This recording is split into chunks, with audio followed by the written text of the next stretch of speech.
Shalom, Israel, shalom, shalom. Brother Naquam, watching for Israel, coming back at you with these precepts. And then at the cold cut, giving, of course, our honor and our glory to Yahweh. By Shema Mashiach, Malak Yabushai. Double honors to the elect elders of the house of David, which have been in this truth before us for decades and decades, patiently waiting for the second coming of Mashiach, Malak Yabushai. The hearty, mighty shalom to the men of the Lord, the mighty men of the Most High, who are out there in the highways and byways, pushing this truth, magnifying the ministry, and doing the work of the Most High. Shalom, shalom. Shalom to all of the men that may not be out there in the highways and byways as of yet, but they're working on it. They're getting built up in the spirit. They're praying. They're fasting. They're studying. They're being diligent and abounding in the work of the Lord. Shalom, shalom. Shalom to all of the akwab out there holding it down in the households, representing the husbands, being submissive, being diligent, and moving in the spirit of our righteous foremothers. Shalom, shalom.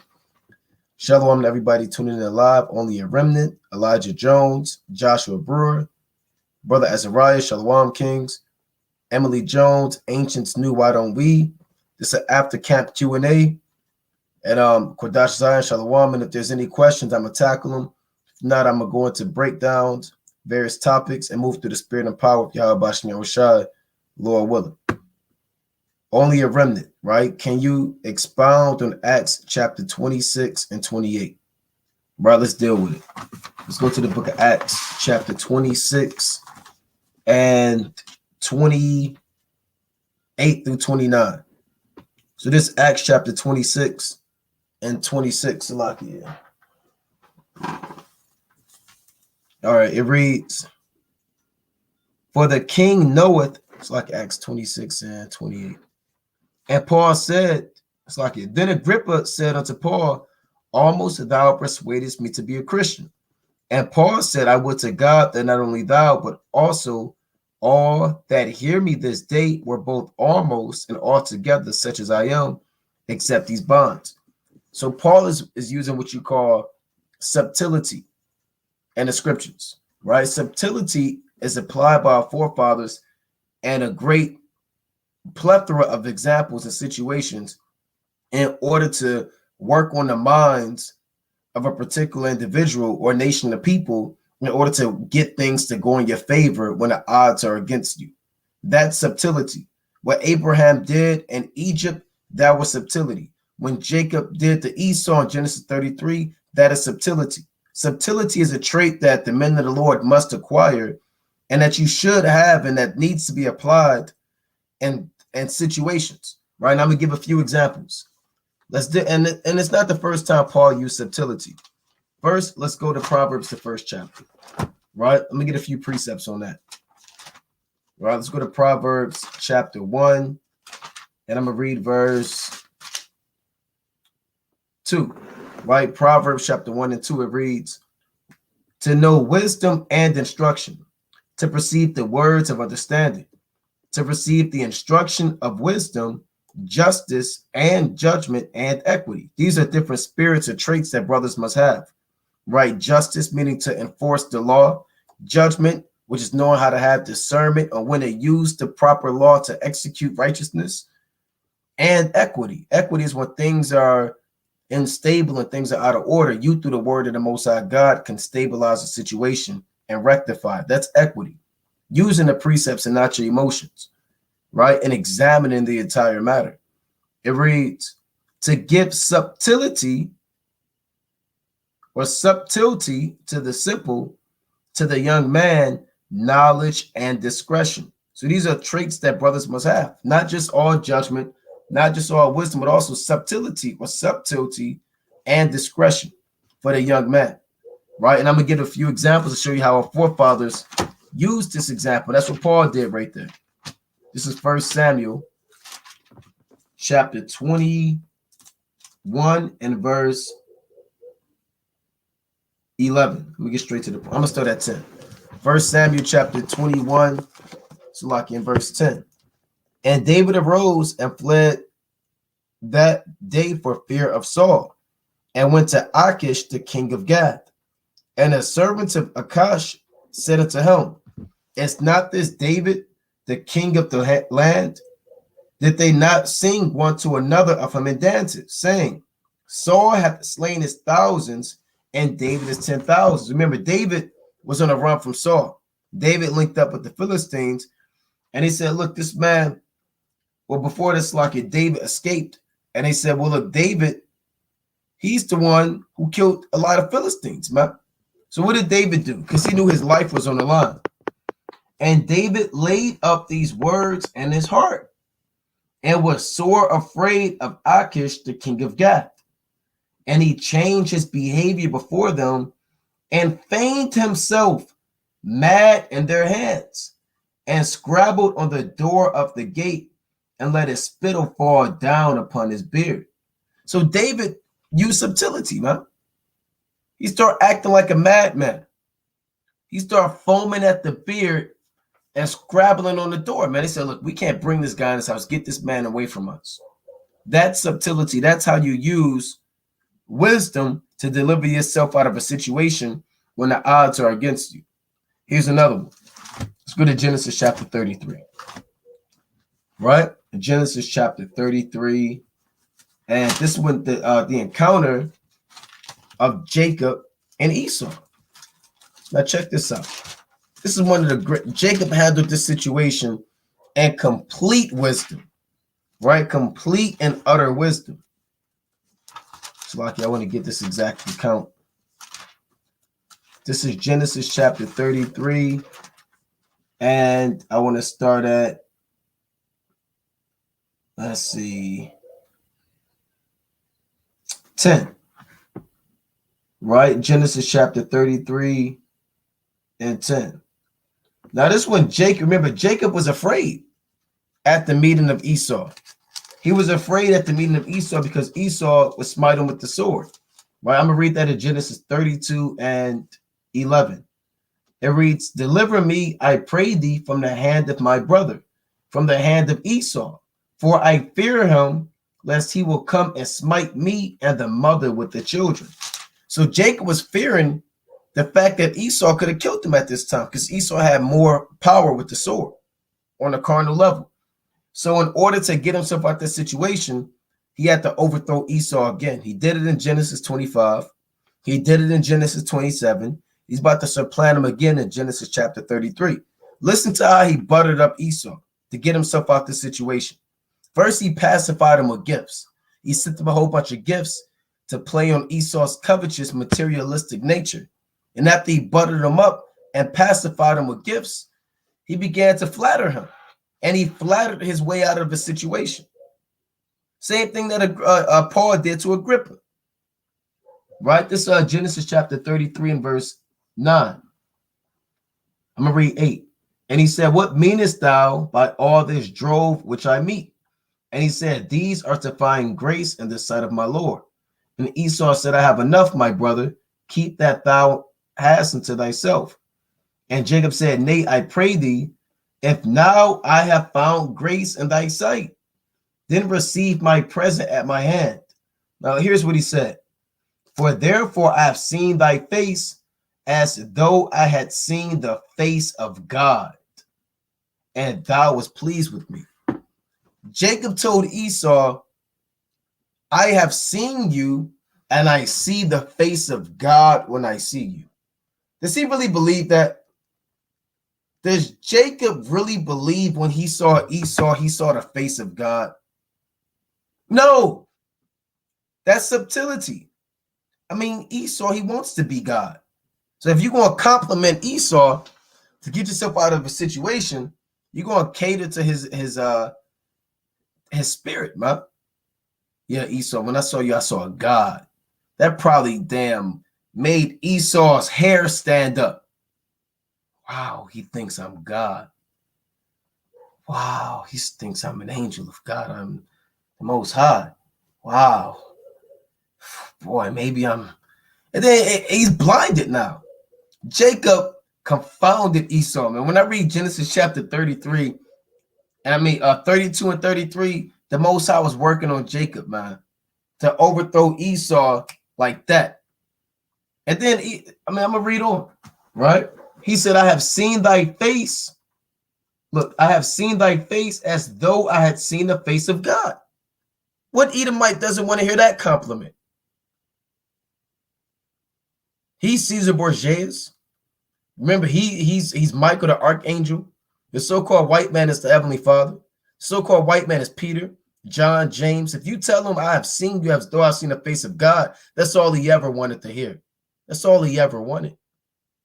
You know, Jacob told him right what he wanted to hear. Same thing Paul did in Acts 26. Told him exactly what he wanted to hear. Let's read on. Verse 11. Take, I pray thee. I'm going to pull it up on the screen, right? That'll make it a lot easier. Let's just not play any games and let's deal with it. Let's go to the book of Genesis. I left off 33 and 11. All right, let's just pull it up. So this is the book of Genesis. Like the brother said, Esau is so predictable. That's right. He's a damn fool. Right? And this shows you that we are above Esau. We're smarter than him. We can outwit him. We finesse him all the time. Right? He's not on our level, man. We are on a completely different playing field than these other nations. All right? And they know that, man. They know that. Genesis chapter 33 and right 10, it says, therefore I've seen thy face as though I had seen the face of the Most High, and thou wast pleased with me. Take, I pray thee, my blessing that is brought to thee. So he said, take my blessing. Right? I took your blessing. Take it back. You can have the blessing back. Take my blessing. Right? Because the Most High hath dealt graciously with me because I have enough. And he urged them, and Esau took it. Esau took the bait. He took the flattering compliment. He took Jacob's, he's thinking he got his blessing back. Right? And he said, this is what Esau said. Let us take our journey and let us go, and I will go before thee. So Esau said, come on, we're going to take and we're going to link up. Right? I'm going to take our journey. Now, we know the words of his mouth are what? Are smoother than butter, but war was in his heart. And Jacob knew that. Jacob said, I'm not going nowhere with you, man. He didn't say it like that out loud, but he's about to overthrow him. Why would you want to go on a journey with a so-called white man? Come on, follow me type of spirit. No, we're not following you. We don't know what Esau had planned up. His sleeve in Genesis chapter 33 and 12. We don't know what he had planned up, but Jacob perceived it. Right? That's what Jacob said. And he said unto him, my Lord knoweth that the children are tender, and the flocks and herds are young with me. And if men should overdrive them one day, all the flock would die. He said, look, I can't burn them out. We've been traveling too long. If I keep following you, I'm sorry, I can't do it. They're going to burn out and die. So here's how he really overthrew Esau. This is subtlety. This is how Jacob finally got him. Let my Lord, I pray thee, pass over before his servant. He said, yeah, look, you go, you lead the way. And I will lead on softly, according as the cattle that goeth before me, and the children be able to endure until what? Until I come unto my Lord unto Seir. Did Jacob have any plans on linking up with Esau at Mount Seir? No. There was no plan. The Most High never told Jacob to link up with Esau at Mount Seir. So why is Jacob telling Esau, you just go forward a little bit. I'm right there behind you. I'm going to see you there. That's what Jake do. Look, I'll see you there. Right? And he never show up. That's what he did to Esau, man. Esau probably got the Mount Seir. Oh, I can't wait.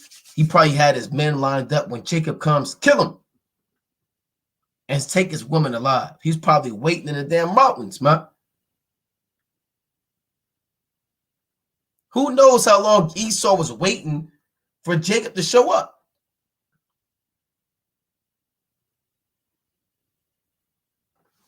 And Esau said, let me now leave with thee some of the folk that are with me. Right? And he said, what needeth it? Let me find grace in the sight of my Lord. So Esau returned that day on his way unto Seir. So he said, let me leave a few Edomites with you. All right. Jacob said, I don't need that. You know? So essentially, Jacob overthrew Esau, man. And like the brother said, you got to be quick on your feet. You got to have wit in this thing, right? Wit is something that brothers should have. You have to be witty, man. Even Solomon said, I was a witty child. You got to know how to kind of, and this is Jake because, you know, Jake, when they, we're a pretty good people at thinking in our feet.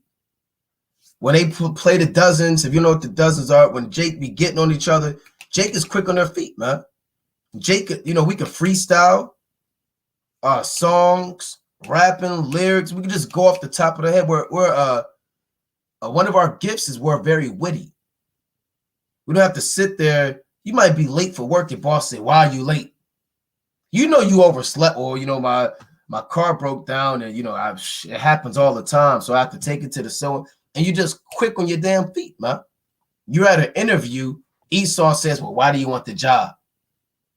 See, the so-called white man will sit there and say, well, when you study statistics and you think about it, I've always prepared. Jake is like, well, look, you know, so-and-so and so-and-so, and I think because the company, so, and they just wing it up, man. They can wing it. That's the spirit. David did it. Jacob did it. Abraham did it. Let's get the account of Abraham. Then I'm going to move on to the next question. Let's go to Genesis chapter 12. Right? Genesis, the 12th chapter. One more precept on that. Right? This is Abram and Sarah traveling into Egypt. Genesis chapter 12 and 10. And there was famine in the land. And Abram went down into Egypt to sojourn there, for the famine was grievous in the land. And it came to pass, when he was come near to enter into Egypt, that he said unto Sarai his wife, behold, now I know that thou art a fair woman to look upon. So Abram knew his woman was cold, how they say, man. He said, look, hey, they gonna want to look at you. They gonna want you. Listen to what Abram did. Now remember, Abram is a friend of God. He is a friend of the Most High God.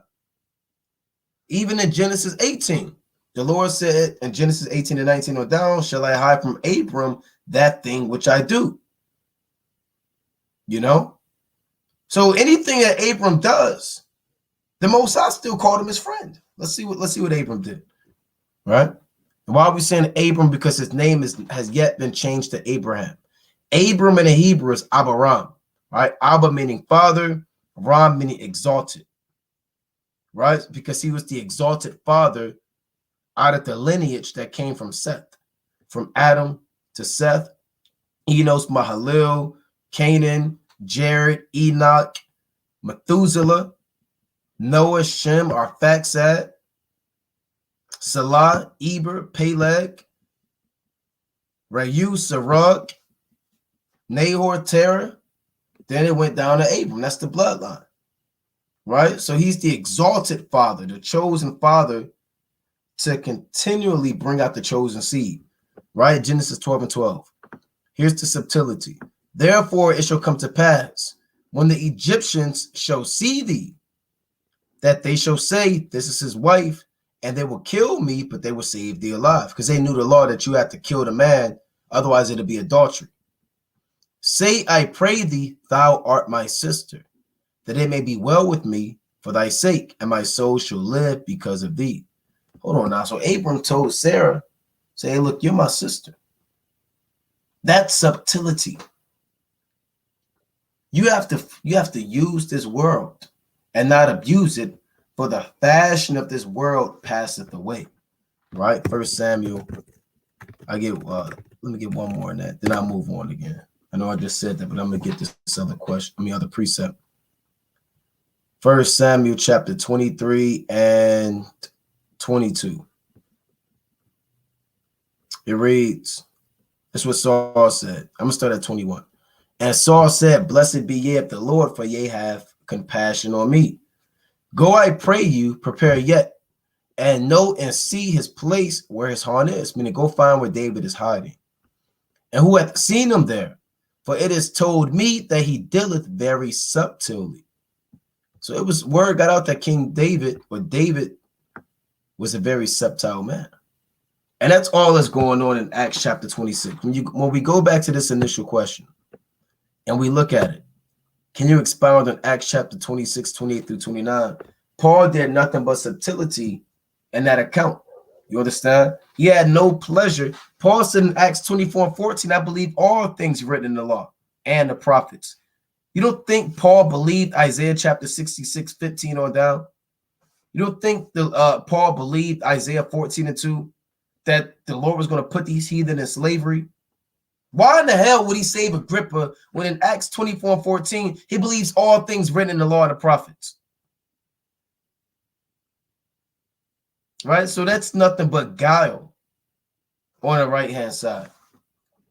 So let's move on. Next question from Only a Remnant. What do Yahushua mean by first be filled? And Mark 7 to 27. Let's deal with it. What do Yahushua mean by the first be filled? Mark 7 to 27. Right. So we're going to deal with it. Let's go to St. Mark chapter 7. All right. Let's go to it. St. Mark, the 7th chapter. This St. Mark chapter 7 to 27. But Yahushua said unto her, let the children first be fed, for it is not meet to take the children's bread and to cast it unto dogs. So when it says let the children first be filled, it's speaking about let the Israelites receive the miracles first to be healed. Let them receive the teaching. Let them receive the glory. Let them receive the promises. Let them receive the breakdowns. Let them receive the inheritance because they're the firstborn. Why not let them first be filled? They're the firstborn of the Most High. Yahweh Bashim Yahushua. Right, let's get that in Exodus chapter 4 and 22. So when the Most High said, let the children, or Yahushua rather, right, who the Heavenly Father has instructed to say such things, he said, let the children first be fed. Right? Exodus chapter 4 and 22. And thou shalt say unto Pharaoh, thus saith Yahweh, Bashim Yahushua, Israel is my son, even my firstborn. Right? So they're going to first be fed, you know, and that links up to ultimately, that's how the promises work. So we received the laws and the commandments first, and then the other nations, it trickled down unto them. We received the wisdom of the Most High. We have to in turn take that wisdom and instruct and teach to other nations, but we have to get it first. Let's go to the book of Ezekiel, chapter 47. Or let's get a precept on that. This is the book of Ezekiel, chapter 47 and verse 7. Now when I have returned, behold, at the bank of the river were very many trees on the one side and on the other. So this is speaking about the tree of life. Right? When it says many trees, it's the same thing as the tree of life. Then said he unto me, these waters issue out toward the east country. So the living waters, first and foremost, go towards the east country. The east country isn't speaking about an actual landmass of actual water, but spiritual water to hit a spiritual people, or hit the people which are the Israelites.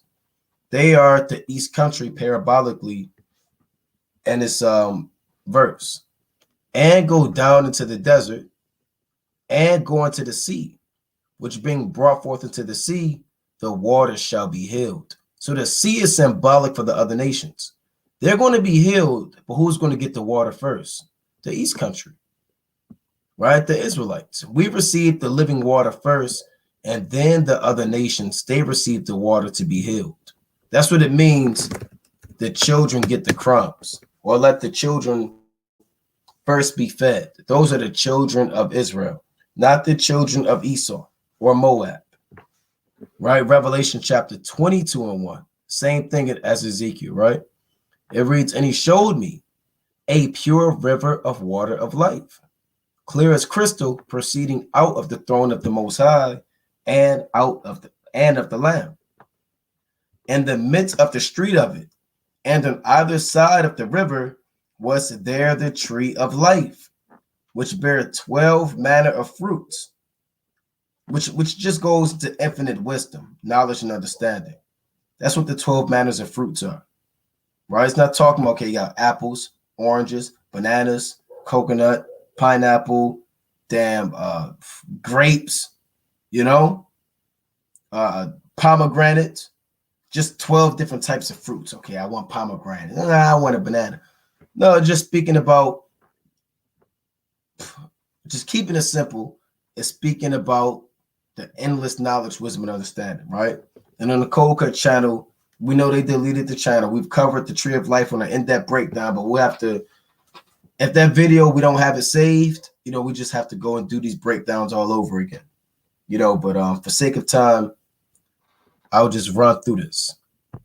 And yielded her fruit every month, and the leaves of the tree were for the healing of the nations. So we received the fruit from the tree, and a leaf is like something you pluck off the fruit, something that you really don't need.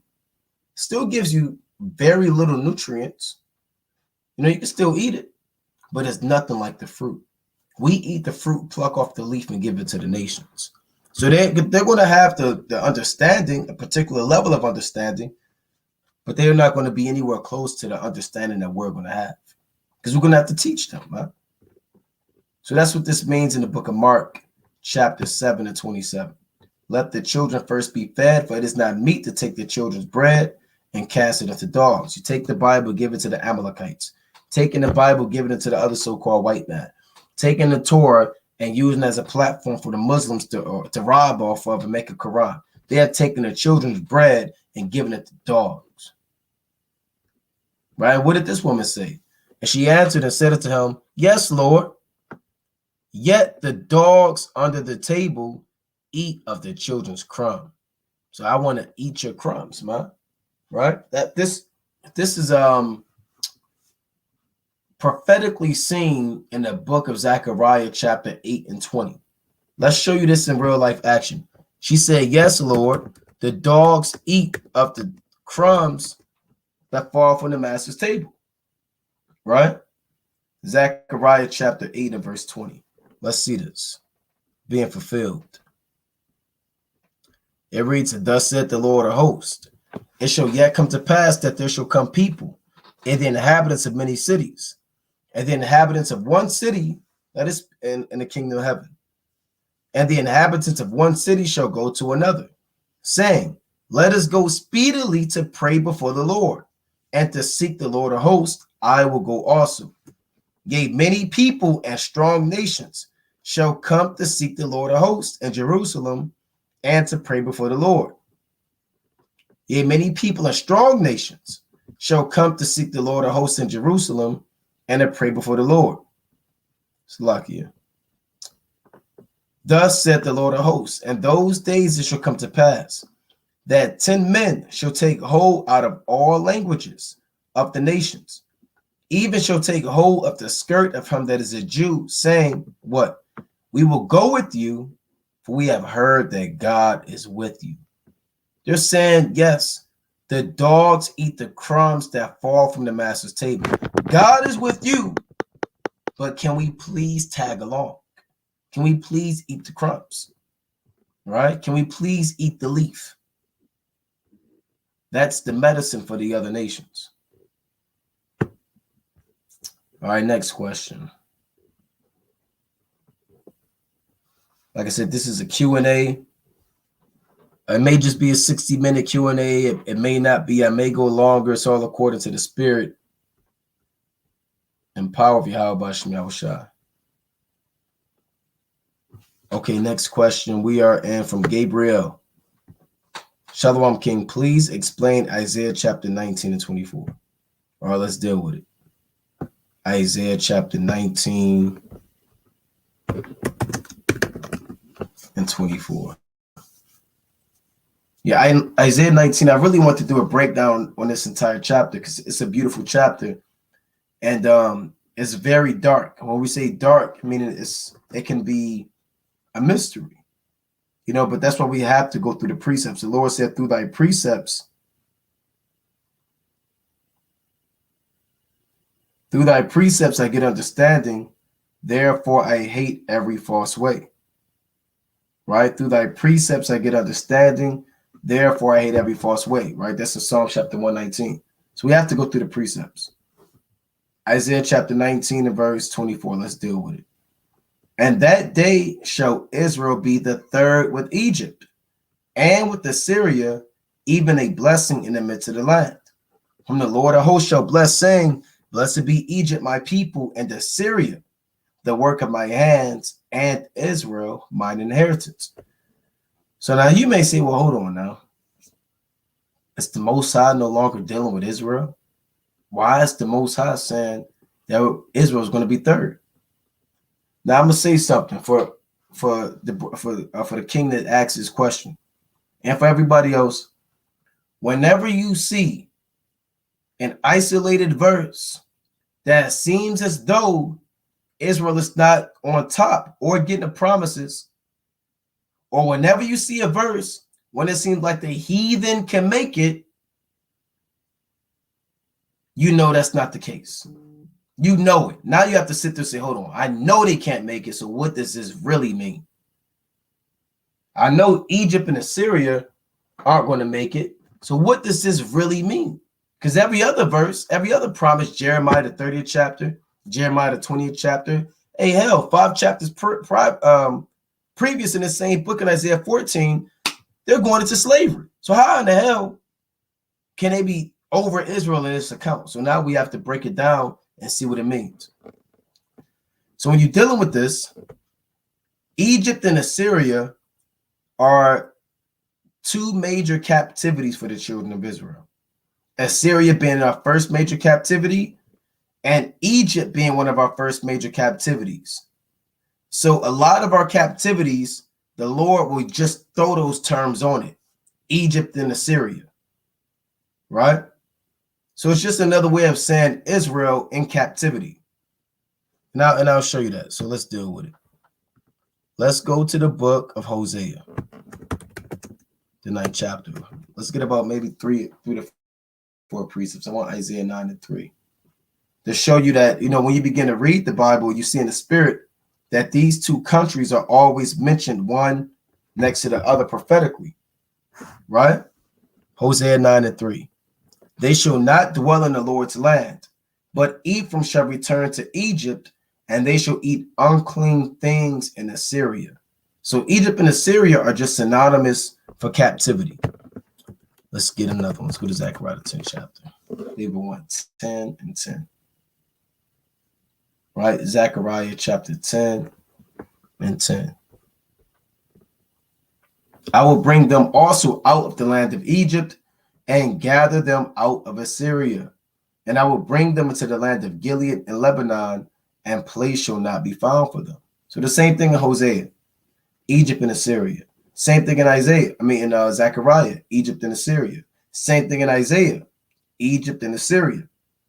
All it is speaking about the main places of our captivity. It's another one in Jeremiah. I believe I want 51, if I'm not mistaken. Right? Jeremiah chapter 51.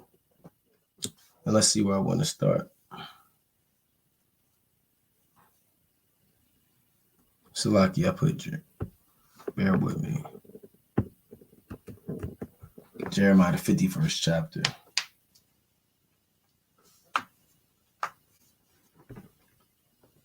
Let's see. Bear with me.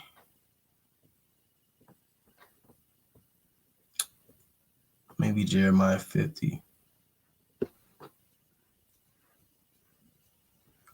Right? But I'll get it in due time. When you go back to this, what it says, in that day shall Israel be third with Egypt and with Assyria, it's just speaking about a complete deliverance, right? It's not talking about the Most High is going to forget all of the promises and put these heathen on top of us, right? Egypt and Assyria represent our people in captivity, right? The Egyptians and the Assyrians, because that's what we are. We're Egyptians now. Right, because we live in Egypt. The Lord said, I will bring thee into Egypt again with ships. So now by default, we have become Egyptian citizens. We are Assyrians. Right?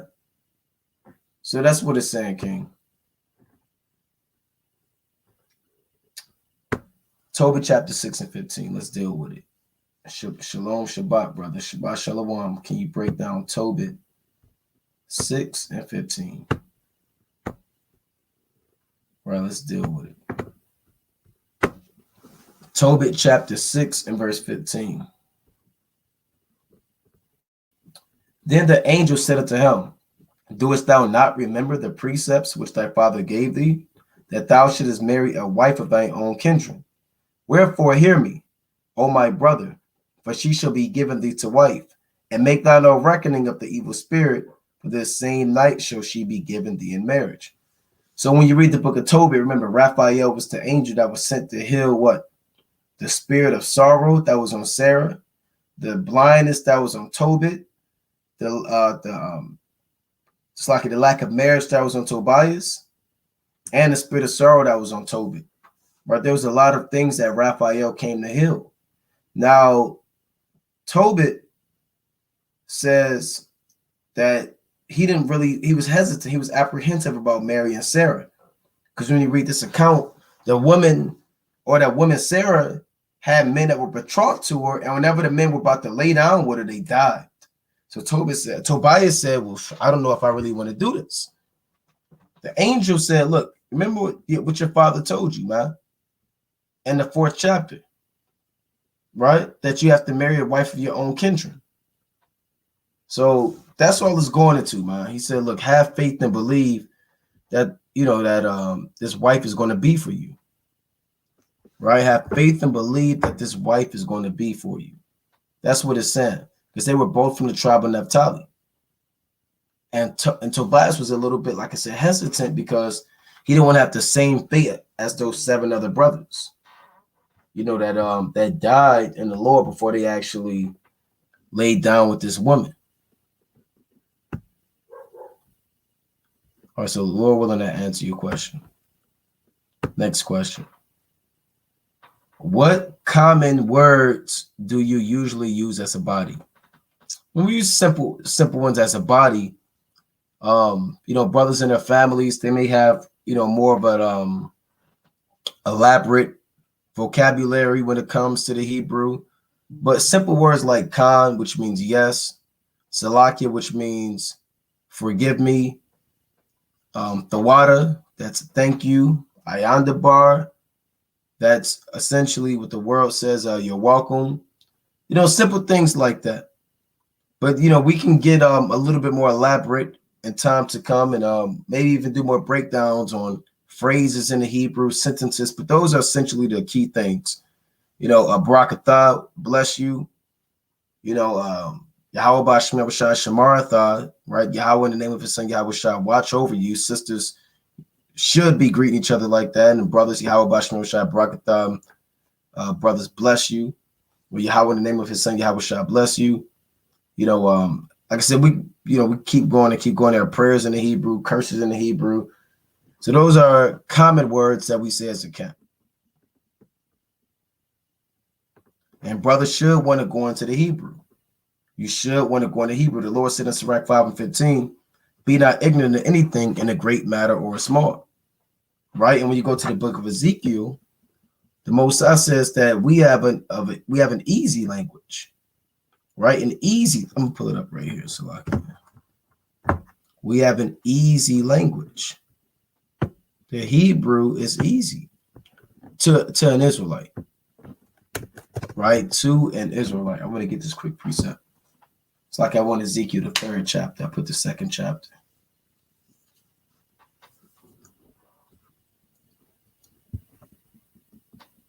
So like Ezekiel chapter 3. That's what I want. Right? Ezekiel chapter 3. See what the Most High say. He said, thou art not sent to many people of a strange speech and of a hard language. Ezekiel chapter 3 and verse 4. And he said unto me, son of man, go get thee into the house of Israel and speak with my words unto them. For thou art not sent to a people of a strange speech like English and Spanish and German and French and Dutch. That's a strange speech. The Lord said, hold on now, Ezekiel. It shouldn't be hard. I'm not sending you to people that you can't communicate with. For thou art not sent to a people of a strange speech and of a hard language, but to the house of Israel. Not to many people of a strange speech and of a hard language, whose words thou canst not understand. Yeah, we don't understand. What do they call it? You got to deal with contractions. You got to deal with prepositions. To this day, you know, and I sometimes I think I know what's going on. I still don't know what a preposition is. Right? These are the so-called white man's terminology, man. You got dependent clauses, independent clauses. You got idioms, hyperboles, and metaphors, and similitudes, and all types of stuff you got to deal with in the white man's language. And they tell you English is the hardest language to learn. The Lord said, you're not sent to a people of a strange speech. I'm sending you to the house of Israel, the Hebrew, from the I all the way to the Tha. Right? Fanboys. What did the Most High give us? Fanboys. Was that for, and, fan, nor, but, or, yet, and so, man. You know, and we shouldn't know that. Malak Judah. What holy day? This is holiday, but it should be holy day. What holiday did Yahushua keep that is on the Apocrypha? Yahushua kept the Feast of Dedication. Right? Yahushua indeed kept the Feast of Dedication. Let's go to John, the 10th chapter. And you can read about that in 1 Maccabees, the 4th chapter, 2 Maccabees, the 1st chapter. Right? And read about the account of Yahushua keeping the Feast of Dedication. John chapter 10 and 22. And it was at Jerusalem, the Feast of Dedication, and it was winter. Now, for brothers that's following the calendar, you know, the Feast of Dedication in the real world falls December 17th at sundown. December 17th at sundown is the Feast of Dedication. Right? It's an 8-day feast. Now, Yahushua got this from the book of Maccabees. You don't read about it being ordained as a law until you read the book of 1 Maccabees, which shows you that they had knowledge of the feats of Judas, Simon, and Jonathan, and even writings behind it. Right? This is 1 Maccabees chapter 4. All right, let's get straight to the point. Yahushua kept the Feast of Dedication. So this 1 Maccabees chapter 4 and verse 56. And so they kept the dedication of the altar 8 days, and offered burnt offerings with gladness, and sacrifice of deliverance and praise. So the Feast of Dedication was kept when the Israelites, our forefathers, destroyed the heathen and cleansed and dedicated the temple. And we had that feast for 8 days. That's the feast day that Yahushua kept.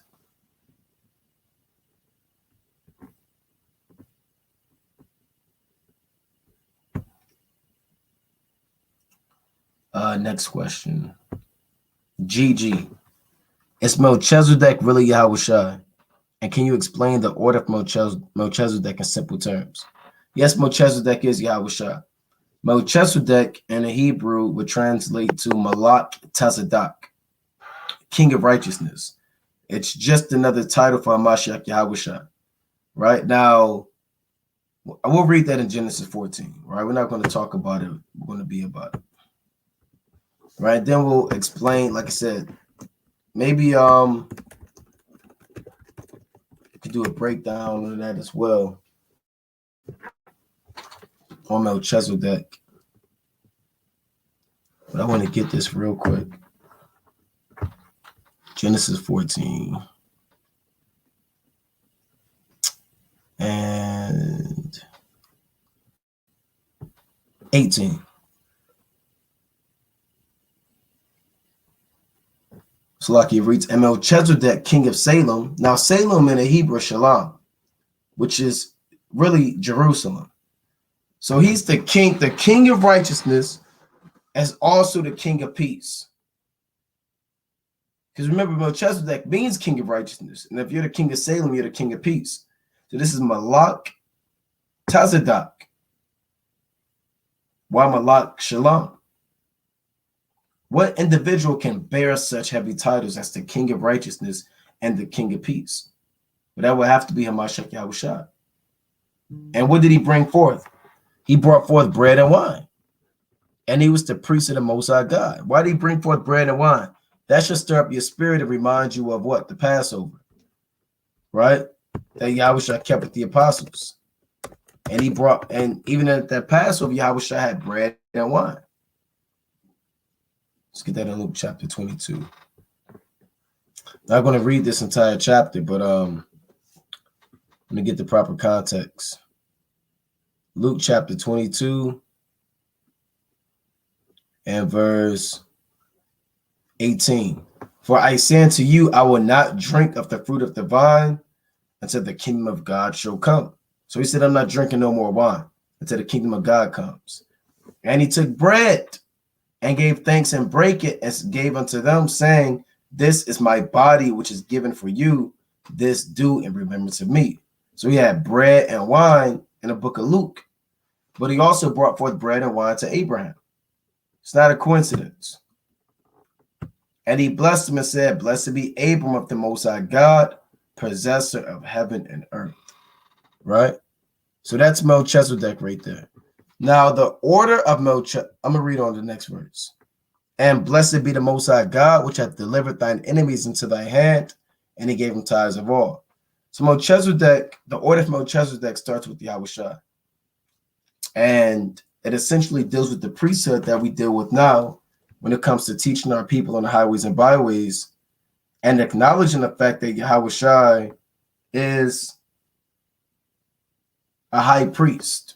Okay, let's get that in Psalms chapter 110 and 4. It's lucky I'm just pressed for time. Psalms chapter 110 and verse 4. Quick precept on that. The Lord hath sworn and will not repent. Thou art a priest forever after the order of Melchizedek. So it was already promised to Yahushua that he would be a priest after the order of Melchizedek. Now you have the Aaronic priesthood and you have the Melchizedek priesthood. The order of Aaron comes through this, or essentially goes through Levi. Melchizedek essentially starts with Judah and trickles on down. Under the order of Aaron, only the Levites can be priests. Under the order of Melchizedek, any tribe that believes in Yahushua is ordained a priest. You can have Issacharite priest. You can have Manassite priest, Benjamite priest. Whereas that was not the case under the order of Aaron. That lot particularly just involved the Levites. Let's go to the book of Hebrews. All right. Hebrews chapter 7. Right, Salaki, bear with me.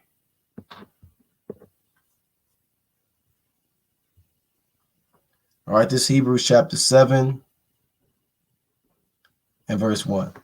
For this Melchizedek, king of Salem, priest of the Most High God, who met Abraham. So this lets you know it wasn't just an ordinary king, because he's the priest, not just the man of the Most High God, who met Abraham returning from the slaughter of the kings and blessed him, to whom Abraham gave a tenth part of all, first being by interpretation, king of righteousness, and after that also king of Salem, which is king of peace. See that? So Abraham gave this man a tenth because essentially it shows that the loins of Abraham, which are the Levites, they're the ones really giving a tenth to Melchizedek. So if the Levites are paying tithes to Melchizedek, shows that Melchizedek priesthood trumps that of the Levitical priesthood. All right. Verse 3.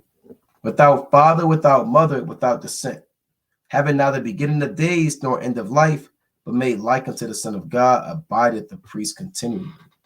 You see that? So he's the high priest after the order of Melchizedek.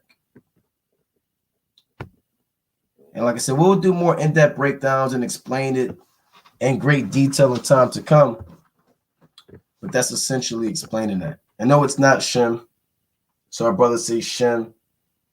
The book, and they put the book Jasher. That's not the real book of Jasher. That Jasher's going off. Shem is not Melchizedek. It's just, it is what it is. Shalom are the trumpets from Abaya, and the vials one and the same. The Lord had me go into it, and I went on Google to pull up a chart side by side and basically saying the same thing. And essentially, there are slight differences, in particular trumpets, right, and vials, but for a great majority, kind of are the same, right? And let's actually go to the book of Revelation and let's deal with it. Right, let's go to the book of Revelation and deal with it. What the trumpets and the vials. Now, this is Revelation chapter. Actually, let me go to verse 8 about the fourth angel. Right? Let's deal with this.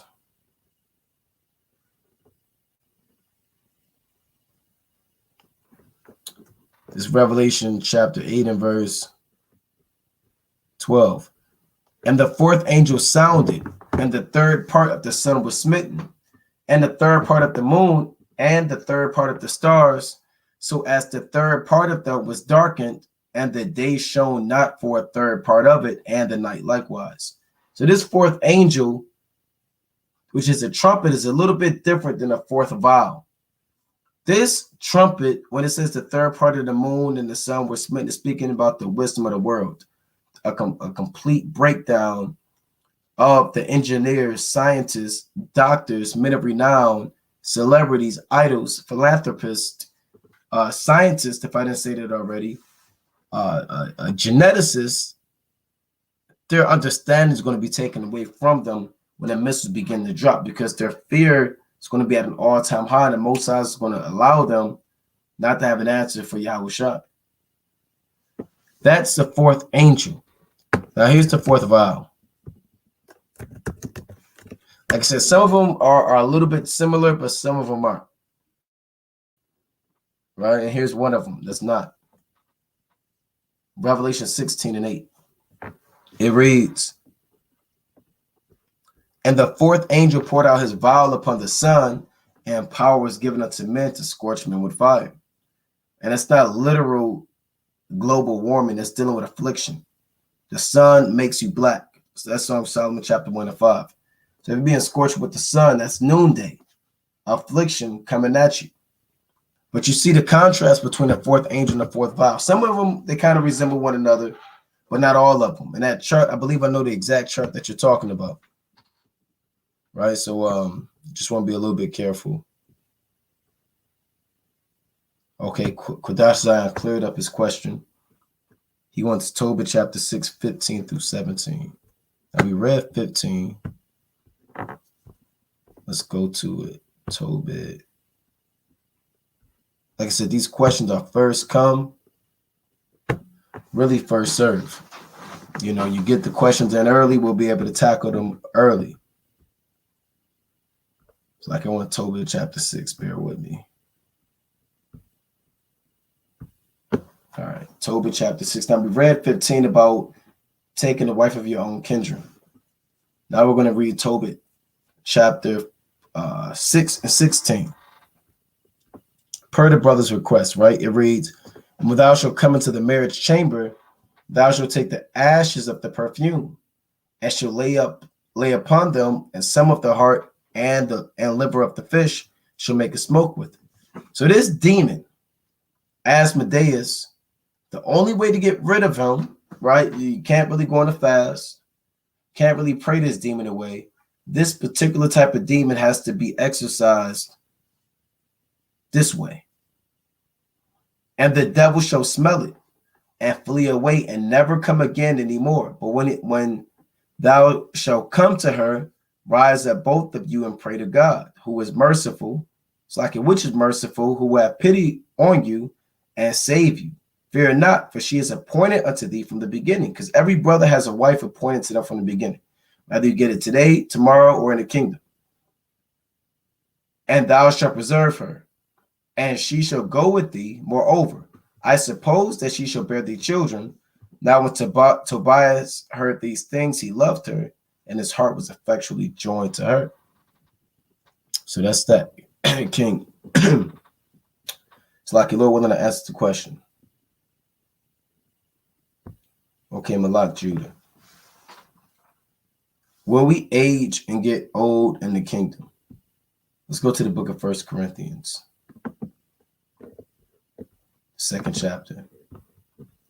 Right? We believe that you're going to age in the kingdom, not die.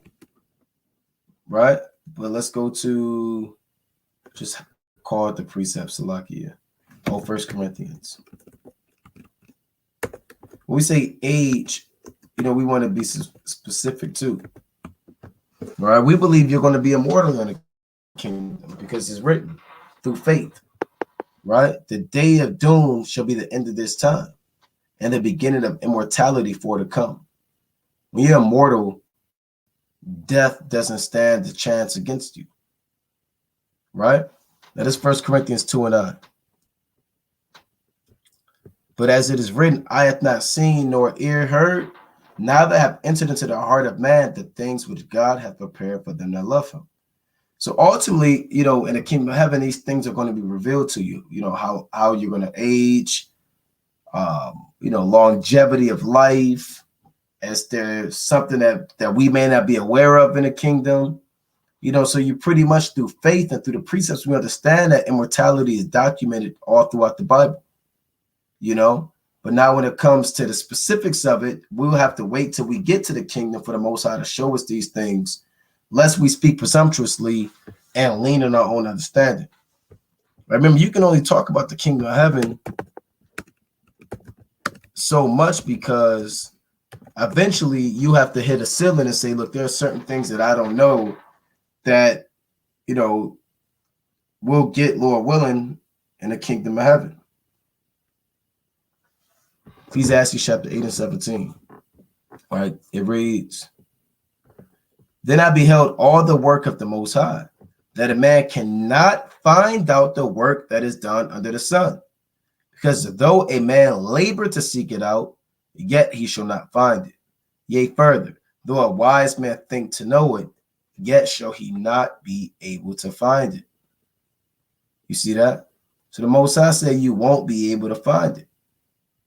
Certain things you can't find out. Certain things you have to wait under the sun for the Most High to manifest itself unto you.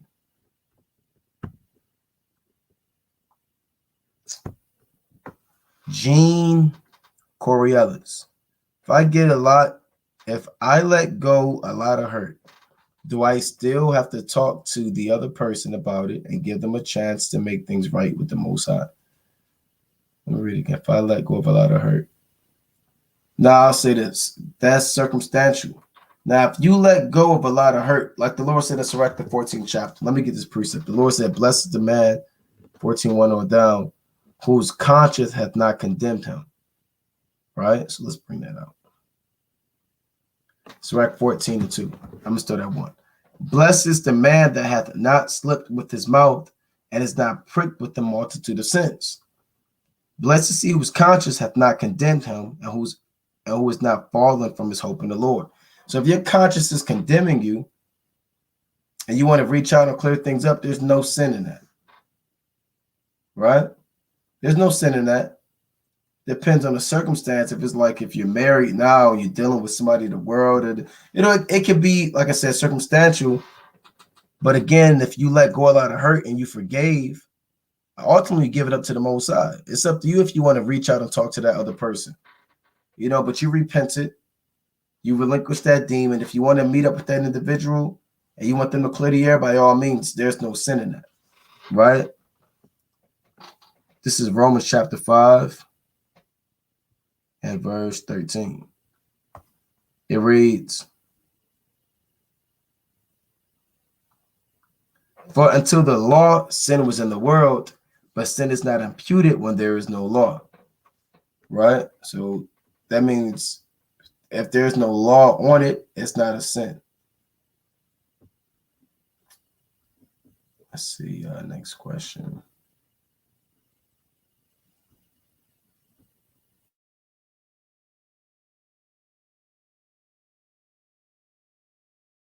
Goes up, giving, of course, our honor and our glory to Yahweh. By Shema Mashiach Malak Yahushai. Quick Q&A. Most I willing, I can do more throughout the week.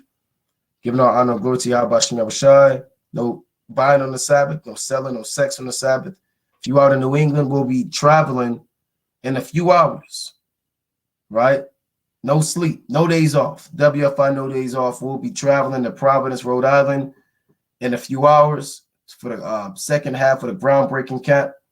Lord willing, if you in that area, come out, get the word.